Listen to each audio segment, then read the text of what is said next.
I still remember the exact sound my aunt made when she laughed at me. It wasn't a mean laugh, not fully.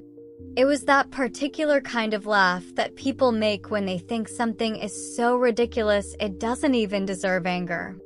Just air through the nose, a little shake of the head, and then she turned back to her mashed potatoes like I hadn't said anything at all. Like I was a child who just announced she was going to be an astronaut.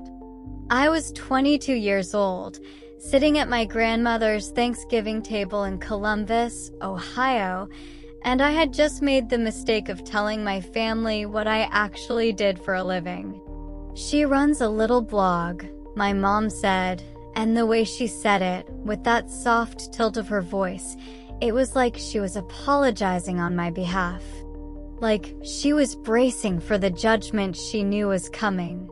And she was right to brace. My Uncle Derek set his fork down. That was never good.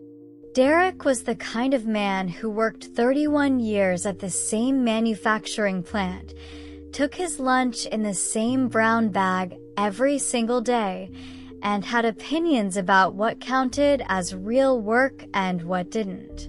He looked at me across the table, and his face did this thing it always did when he was about to say something that he fully believed was helpful. "Baby girl," he said, and I want you to know I was 22 years old when he called me that. "You cannot pay rent with the internet." Everyone laughed. Even my grandmother. My sweet grandmother who hung my kindergarten drawings on her refrigerator until the tape dried out and they fell to the floor. She laughed too. My brother Marcus didn't laugh. Marcus did something worse. He just looked at me with this expression that was half pity and half satisfaction, the kind of look you give someone when you've been waiting for reality to catch up with them, and it finally has. Marcus had just started a job at a logistics company, middle management, nothing spectacular, but respectable in the way our family understood respectable. He had a salary and benefits and a badge he wore on a lanyard. He had something to show for himself. And I had a laptop and a Wi-Fi password. What none of them knew, what I hadn't told a single person at that table, was that I had started a business. Not a blog, not a hobby. An actual company with employees and contracts and a growing client list that was, at the time I sat eating my grandmother's green bean casserole, pulling in just over $110,000 a year in revenue. I was 22. I had started it when I was 20 and it had grown faster than I'd ever dared to expect, and I hadn't told my family because I already knew what they would say. They would say it wasn't real. They would say wait until it fails. They would find some reason why it didn't count. So I sat there and I let them laugh and I ate my turkey and I told myself it didn't matter. But here's the thing about being 22 and sitting at a table full of people who love you and think you're failing. It does matter. It matters in a way that sits in your chest like a stone you can't quite cough up no matter how many times you try. You tell yourself you don't need their approval. You tell yourself their opinions are irrelevant. But they're your family, and somewhere underneath all that armor you're wearing, you're still just a kid at the table who wants someone to say they're proud of you. I drove home that night in my used Honda Civic, and I cried the whole 40 minutes. Not because I was sad. Because I was angry. Because I was so angry at having swallowed it, again, one more time, at having sat there and said nothing while they patted my head and pitied me. I had been doing that my whole life. Playing small around people who couldn't see big. And I made a decision in that car on that dark Ohio highway with the radio off, and my jaw clenched so tight my teeth ached that I was done shrinking. I'm going to back up a little because you need to understand where I came from to understand what happened next. My name is Simone. I grew up in a suburb of Columbus in a house that always smelled like pine sol and something frying. My dad worked in logistics, my mom was a dental hygienist, and we were comfortable in the way that Midwestern working-class families are comfortable, which is to say nothing was ever quite enough, but nobody ever said that out loud. We were fine. We were okay. We were getting by. And getting by was treated like something to be proud of in my family, which I respect. I genuinely do, but it also meant that anything that deviated from the known path of steady paychecks and sensible choices got treated like a threat. I was always the weird one. Not weird in a concerning way, just weird in the way that kids are when they think differently than the people around them. I read too much. I got too interested in too many things. I was obsessed with how companies worked, with marketing, with the way certain brands made you feel things without you even realizing it. In high school, I would come home and redesign the logos of businesses I passed on my way to school, just for fun, just because I couldn't stop myself. My mom would find my notebooks full of mock brand identities and put them aside with a look on her face that I could never quite read, something between affection and concern. I went to community college for 2 years, which my family supported because college is college, and then I transferred to Ohio State for a business degree, which they also supported because business is practical. What they did not support, what they never supported, was the thing I started doing this summer before my junior year of college, which was building a digital marketing consultancy out of my apartment bedroom. I need to explain something about the way I built this thing, because it matters later. I did not start big. I started with one client, a local bakery that had 38 Instagram followers and a website that looked like it had been designed in 2003. I charged them $400 a month to manage their social media and update their site, and I was so nervous taking that first payment that I nearly talked myself out of it twice. But I did it. And within 3 months, their follower count had gone from 38 to just over 4,000, and their weekend foot traffic had doubled, and they referred me to 2 other businesses, and those 2 referred me to 4 more, and it just kept going. By the time I was sitting at that Thanksgiving table getting laughed at, I had 14 clients, 2 part-time contractors who helped me with content creation. And I was about to sign a contract with a mid-sized regional retailer that would more than double my monthly revenue. I had a real business. I had built a real business at 22 years old, working from a bedroom in an apartment I shared with 2 roommates. And I want you to sit with that for a second, because it's important for understanding the rage I felt that night. The year after that Thanksgiving, things moved fast. I hired my first full-time employee, a woman named Priya who was sharper than anyone I'd ever met and who had absolutely no patience for nonsense, which is why we got along so well. I moved out of the shared apartment and into my own place. I registered the company properly, got actual legal structure in place, opened a real business bank account instead of the blended personal checking account situation I'd been running, which, do not do that, learn from my mistakes. I started going to industry events and networking in ways that felt deeply uncomfortable at first, and then, slowly, started to feel like something I was actually good at. My family knew none of this. This is the part that I think people have trouble understanding when I tell this story. How could they not know? How did you hide a whole business from your family for years?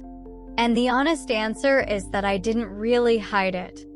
I just stopped volunteering information to people who had already made up their minds about what I was doing. My mom knew I had clients, but I think she pictured something small and informal, like babysitting, but for computers. My dad knew I did something with social media, which to his generation meant I was essentially professional at wasting time. My brother Marcus knew I worked for myself, and Marcus thought working for yourself was what people did when nobody would hire them. There was a Christmas 2 years after that Thanksgiving where Derek pulled me aside in my grandmother's kitchen to have what he clearly thought was a caring, necessary conversation. He was worried about me, he said. He had a buddy who worked in HR at a downtown company and he could put in a good word. Nothing wrong with a 9-to-5, he said. Benefits.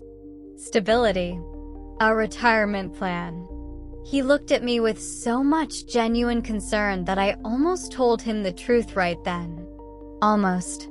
Instead, I said I was doing okay and thanked him for thinking of me and went back to the living room and sat next to my grandmother on the couch, and she patted my hand and we watched football, and I kept all of it locked up tight inside me like a fist.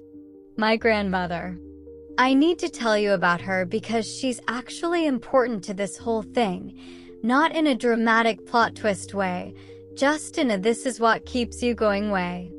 Her name was Ruth, and she had lived a full, hard, beautiful life, and she was the only person in my family who never once questioned what I was doing.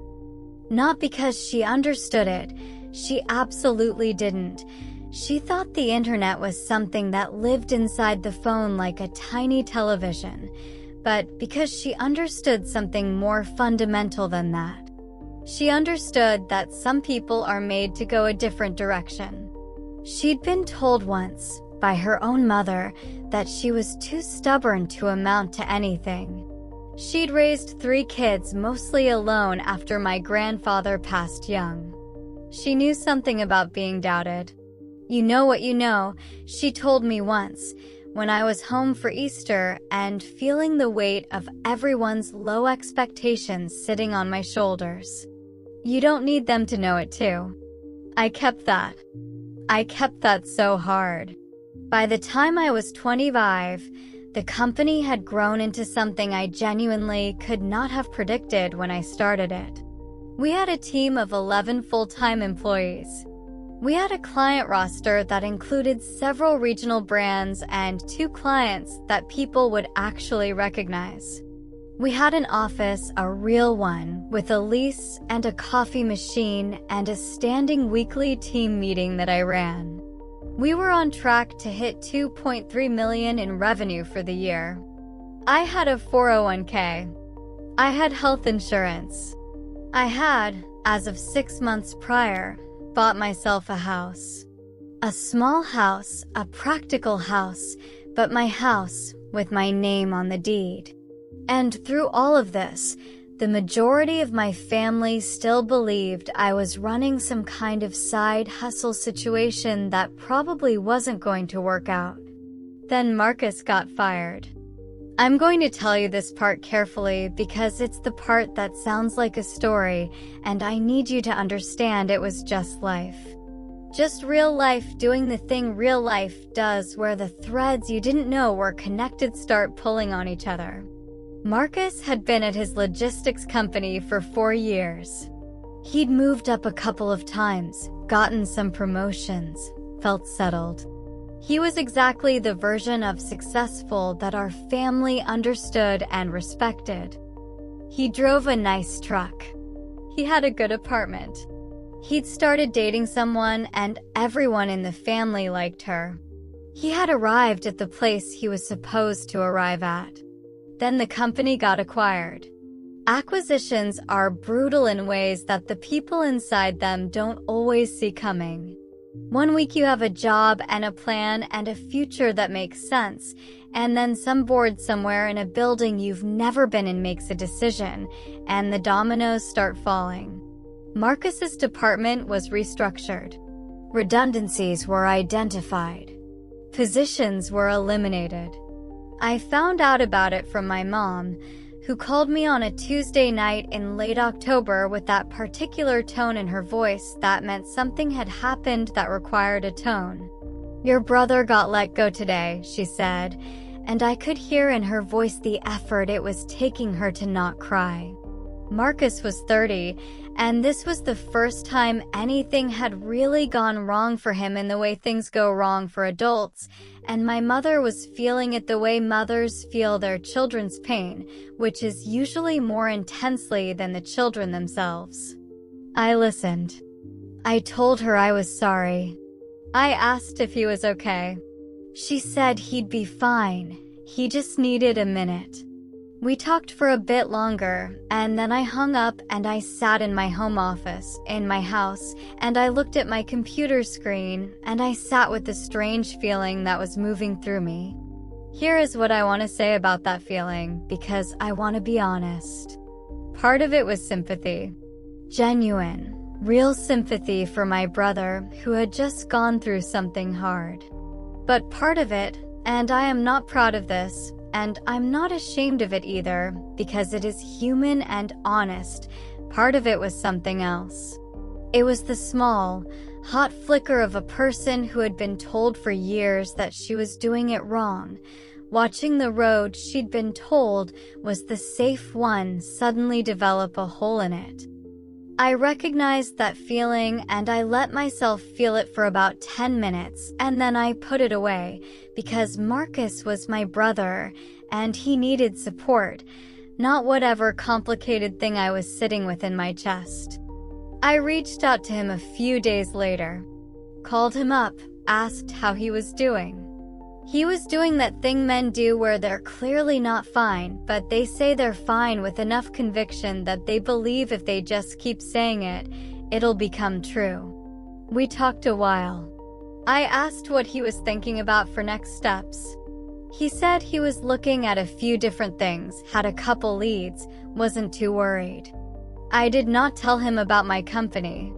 And I want to be clear about why. It wasn't strategic. It wasn't me waiting for some perfect moment to reveal myself like a villain in a Marvel movie. It was just that telling him felt like taking something away from him in that moment. He was already dealing with a bruised ego and a disrupted sense of self, and walking in with, well, actually, I've been secretly running $1 million business this whole time, felt like exactly the wrong thing to do. So I just listened. I just tried to be his sister. A few weeks went by. Marcus was applying to jobs and not finding the right fit. The logistics industry had contracted a little, and mid-level management roles were competitive, and the right opportunity just wasn't showing up. My mom updated me regularly with a quiet anxiety I could hear underneath every word.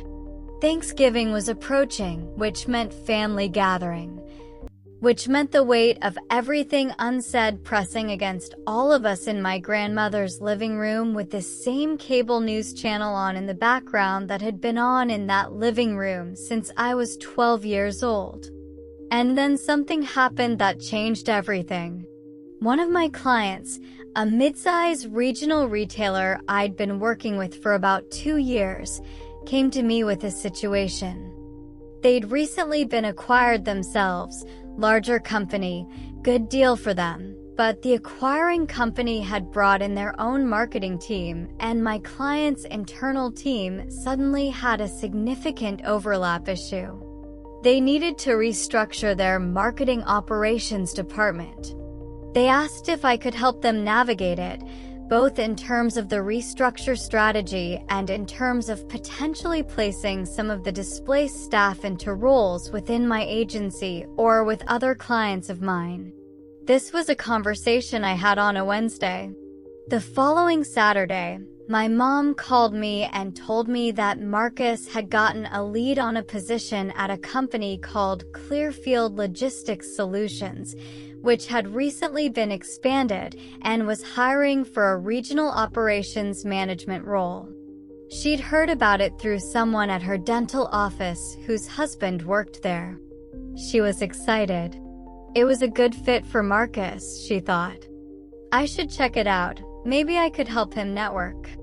I didn't say anything right away. I just said I'd look into it. I looked into it.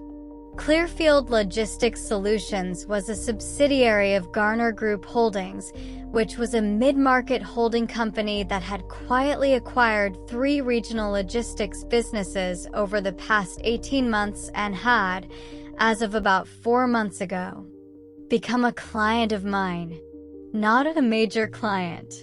Not the kind of thing that would have made headlines, but a client. We had been managing their digital presence and marketing strategy as they navigated the positioning of their newly consolidated brand. I sat with this information for a long time. The position Marcus was applying for was legitimate. It was a good job. It was within a company that I had a relationship with, specifically with their VP of strategy, a woman named Catherine who I'd been working with directly and who respected the work my team had been doing. I had, if I chose to use it, the ability to put in a word. A real word. Not "my buddy works there" nepotism, but actual professional credibility. This is where the story gets complicated, and I want to be really honest about how I was thinking, because I think people sometimes flatten these moments into simple narratives, and the truth is messier and more human. I could have called Catherine and said, "Hey, my brother is applying for that operations role. I'd love to put in a recommendation if it's appropriate." That would have been simple. Transparent. Easy. And for about 2 days, that's exactly what I was planning to do. But then Thanksgiving happened. We were all together at my grandmother's house, and Marcus was there, and he was doing that thing where he was trying really hard to seem fine. Too much eye contact, too much laughing at things, talking too loud. The performance of a man who doesn't want anyone to see that he's scared. And I watched my family treat him with the careful tenderness they'd never quite extended to me. My Uncle Derek put his hand on Marcus's shoulder and said the right thing. My mom brought him an extra slice of pie. Even my grandmother held his hand longer than usual when he came to hug her. And then my aunt asked me, in that conversational way she had of twisting the knife without realizing she was holding one, how my little business thing was going. I looked at her. I looked around that table. I had been building something real for 3 years. 3 years of 18-hour days and payroll stress and client crises at midnight and contracts I'd taught myself to read because I couldn't afford a lawyer yet, and pitches I'd given in rooms where I was the youngest person by 15 years and the only Black woman, and I'd won anyway. I'd kept winning anyway, and I was sitting at this table and I was a little business thing. "It's going fine," I said. That was Saturday. On Monday morning, I called Catherine. But here's what I said, and I need you to understand exactly what I said because it matters. I did not call to get my brother hired. I did not pull strings or cash favors. I called Catherine because she'd mentioned to me a few weeks earlier that they were struggling with the operations role search, that they'd gone through 2 rounds of candidates and weren't finding the right combination of industry knowledge and adaptability. And I said to her I might know someone worth talking to. I can't guarantee he's the right fit, that's your call entirely, but his background is solid and I can speak to his character. She asked who. I told her. She asked if this was a conflict of interest for our working relationship. I said I'd thought about that, and I was happy to be transparent about it and let her and her team decide how to proceed. She appreciated that. She said she'd have their recruiting team reach out to Marcus directly, and that his application would go through the standard process, no special treatment, just a fair shot. That was all I did. That was the whole favor. A fair shot. Marcus didn't know any of this. He got the interview request and thought it came from his own application, which technically it did. I hadn't bypassed anything. I just made sure the application landed in front of human eyes instead of an algorithm. He got the interview. Then he got a second interview. He called me after the second one, genuinely excited for the first time since he'd been let go, saying he thought it went really well, that the company felt like a good fit, that the people seemed sharp. He was himself again on that phone call. The performance was gone. He was just Marcus. 3 weeks later, he got the offer. He called me again. He was practically vibrating through the phone. He'd negotiated a better package than his previous role. Good team, real growth potential. He was starting in January. He was so happy I felt it like something warm moving through my whole chest. Whatever complicated feelings I'd been carrying around didn't matter right then. My brother was okay. He called our mom. She called me crying. She called Derek. Derek called Marcus. My grandmother found out and apparently sat down at her kitchen table and said, "Thank the Lord," to nobody in particular. And through all of this, none of them knew. None of them knew that the company that had just hired Marcus was a client of mine. None of them knew that I had made a phone call. None of them knew that the little business thing had been the thread connecting all of it. I thought about letting it stay that way. I genuinely did. I turned it over for weeks. The question of whether to say anything, whether it mattered, whether the telling of it would be about helping anyone understand anything, or whether it would just be me finally cracking and needing them to see me after years of invisible effort. I didn't want it to be that second thing. I really didn't. But my grandmother made the decision for me. This was in February, about a month after Marcus had started his new job. I was visiting her on a Sunday afternoon because she'd asked me to come help her with something on her computer, which always meant she wanted to see me, and the computer thing was theoretical. We were sitting in her kitchen, and she made me tea even though I'd told her probably 100 times I don't drink tea, and she watched me with those eyes she had that always felt like they were looking slightly past the surface of things. "You seem like you're carrying something," she said. "Have been for a while." I looked at my cup of tea. I thought about saying no, everything's fine, because that's what I always said. That's what we all said in this family. Fine, fine, fine, everything's fine. Instead, I told her everything. I started talking and I couldn't stop. I told her about the business, the real business, the numbers, the employees, the clients, the house I'd bought. I told her about the years of sitting at her table getting laughed at and swallowing it. I told her about the phone call to Catherine and what it had meant for Marcus. I told her all of it, and she sat there across from me with her hands folded on the table, and she listened with the complete, full presence that she brought to everything. The way she'd always made you feel like you were the only person in the world when she was paying attention to you. When I finished, she was quiet for a moment. Then she said, "And you didn't tell them because you were protecting yourself." I started to say it was more complicated than that. She said, "Baby, I know. But that's the heart of it."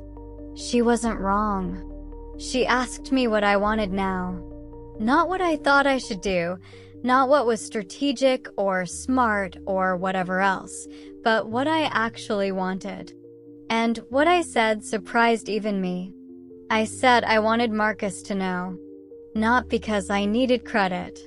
Not because I wanted to watch everyone feel bad for how they'd treated me, though I won't pretend some small piece of me didn't want that. I'm being honest here.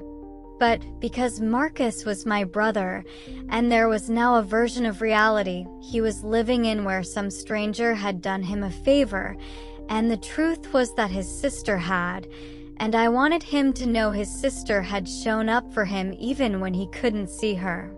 My grandmother nodded like I'd said the right thing. She picked up her own tea. She said, "Then tell him that part first, before the rest of it." I drove home, and I called Marcus that night. Build it like you know something they don't yet. Because maybe you do.